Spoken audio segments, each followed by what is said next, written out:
പ്രവാസലോകത്തെ വാർത്തകൾ.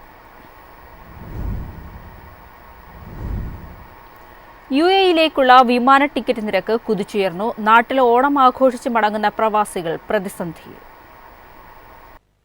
ഓണം അവധിക്ക് നാട്ടിലെത്തുന്ന പ്രവാസികൾക്ക് മടക്കയാത്ര ചെലവേറും. ഇനി കുടുംബമായാണ് വന്നതെങ്കിൽ ചെലവ് ഇരട്ടിയാകുമെന്ന സ്ഥിതിയാണുള്ളത്. തിരക്കേറിയ സമയമായതിനാൽ യുഎഇയിലേക്കുള്ള നിരവധി റൂട്ടുകളിലെ വിമാന നിരക്കുകൾ വർദ്ധിച്ചതാണ് പ്രവാസികൾക്ക് തിരിച്ചടിയാകുന്നത്. എന്നാൽ ചെലവ് കുറച്ച് മടക്കയാത്ര നടത്താനും ചിലർ ശ്രമിക്കുന്നുണ്ട്. വർദ്ധിച്ച ടിക്കറ്റ് നിരക്കിൽ യാത്രാ തീയതികൾ മാറ്റിയും ഇറങ്ങേണ്ട വിമാനത്താവളങ്ങൾ മാറ്റിയും ചിലർ മടക്കയാത്ര നടത്തുന്നുണ്ട്.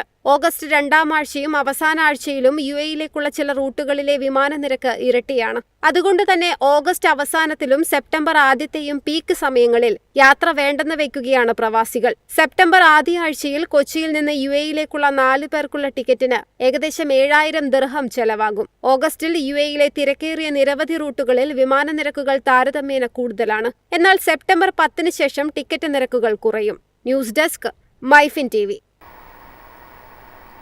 ജിദ്ദ ടവറിന്റെ നിർമ്മാണം അതിവേഗം പുരോഗമിക്കുന്നു. പണി പൂർത്തിയാകുന്നതോടെ ലോകത്തെ ഏറ്റവും ഉയരം കൂടിയ കെട്ടിടമെന്ന നേട്ടം ജിദ്ദ ടവറിന് സ്വന്തമാകും. സൗദിയുടെ മുഖച്ഛായ തന്നെ മാറ്റിമറിക്കുന്ന വമ്പൻ ടവർ ഇപ്പോൾ 107 നിലകളും 430 മീറ്ററിലേറെ ഉയരവും പിന്നിട്ടു. 828 മീറ്റർ ഉയരമുള്ള ദുബായിലെ ബുർജ് ഖലീഫയുടെ പകുതിയിലേറെ ഉയരം പിന്നിട്ട ജിദ്ദ ടവർ 2028-ൽ പൂർത്തിയാകുമെന്നാണ് പ്രതീക്ഷിക്കുന്നത്. 1000 മീറ്ററിലേറെ ഉയരമുള്ള ലോകത്തിലെ ആദ്യ കെട്ടിടമാകുമിത്. 2013-ൽ നിർമ്മാണം ആരംഭിച്ച ജിദ്ദ ടവറിന്റെ നിർമ്മാണത്തിൽ വിവിധ കാരണങ്ങളാൽ ഇടവേളകളുണ്ടായി. 2025-ൽ നിർമ്മാണം പുനരാരംഭിച്ചു. 107 നിലകളുടെ നിർമ്മാണമാണ് ഇപ്പോൾ പൂർത്തിയായിരിക്കുന്നത്. പണി പൂർത്തിയാകുമ്പോൾ ടവറിന് 167 നിലകൾ ഉണ്ടാകും. കൃത്യമായ അന്തിമ ഉയരം ഇതുവരെ പുറത്തുവിട്ടിട്ടില്ലെങ്കിലും 1000 മീറ്റർ കടക്കുമെന്ന് അധികൃതർ വ്യക്തമാക്കി. ലോക റെക്കോർഡുള്ള ബുർജ് ഖലീഫയെ ഇതോടെ ജിദ്ദ ടവർ മറികടക്കും. ഹോട്ടൽ, താമസ കേന്ദ്രങ്ങൾ, ഓഫീസുകൾ തുടങ്ങിയവ ഉൾപ്പെടുന്ന ടവറിൽ 59 ലിഫ്റ്റുകളും 12 എസ്കലേറ്ററുകളും ഉണ്ടാകും.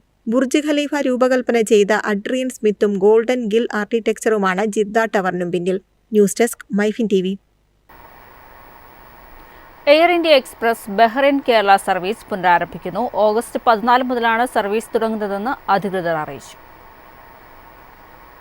ഓഗസ്റ്റ് 14 മുതൽ 18 വരെയുള്ള ഷെഡ്യൂളുകളാണ് എയർ ഇന്ത്യ എക്സ്പ്രസ് പുറത്തുവിട്ടിരിക്കുന്നത്. സർവീസ് നടത്തുന്ന സമയത്തിലും മാറ്റമുണ്ട്. ഷെഡ്യൂൾ പ്രകാരം കോഴിക്കോട്, കണ്ണൂർ, മംഗളൂരു, കൊച്ചി എന്നിവിടങ്ങളിലേക്കാണ് സർവീസുകളുള്ളത്. ഓഗസ്റ്റ് 14-ന് ബഹ്റൈനിൽ നിന്ന് കോഴിക്കോട്ടേക്ക് ഉച്ചയ്ക്ക് 12:25-നും കൊച്ചിയിലേക്ക് രാവിലെ 10:25-നും സർവീസുകൾ ഉണ്ടായിരിക്കുന്നതാണ്. ഓഗസ്റ്റ് 15-ന് കോഴിക്കോട്, കണ്ണൂർ, മംഗളൂരു എന്നിവിടങ്ങളിലേക്കും ഓഗസ്റ്റ് 16-ന് കോഴിക്കോട്, കൊച്ചി സെക്ടറുകളിലേക്കും ഓഗസ്റ്റ് 17-ന് കോഴിക്കോട്, മംഗളൂരു സർവീസുകളും ഓഗസ്റ്റ് 18-ന് കോഴിക്കോട്, കണ്ണൂർ സർവീസുകളും ലഭ്യമാണ്. തിരിച്ചുള്ള ഇന്ത്യ ബഹ്റൈൻ സർവീസുകളും ഈ ദിവസങ്ങളിൽ ഉണ്ടാകും. പ്രാദേശിക സംഘർഷത്തെ തുടർന്ന് സുരക്ഷാ മുൻകരുതലെന്ന കാരണത്താൽ കഴിഞ്ഞ മാസം 22 മുതലാണ് സർവീസ് റദ്ദാക്കിയത്. സംഘർഷത്തിന് ഒരൽപ്പം ആശ്വാസമായെങ്കിലും എക്സ്പ്രസ് സർവീസ് പുനരാരംഭിക്കാൻ ശ്രമിക്കാതിരുന്നത് യാത്രക്കാരിൽ പ്രതിഷേധത്തിന് കാരണമാക്കിയിരുന്നു. സമാന റൂട്ടിൽ മറ്റുള്ള എയർലൈനുകൾ സർവീസ് നടത്തുമ്പോഴും എക്സ്പ്രസ് നടത്തിയിരുന്നില്ല. അതായിരുന്നു പ്രധാനമായും യാത്രക്കാരെ പ്രകോപിപ്പിച്ചത്.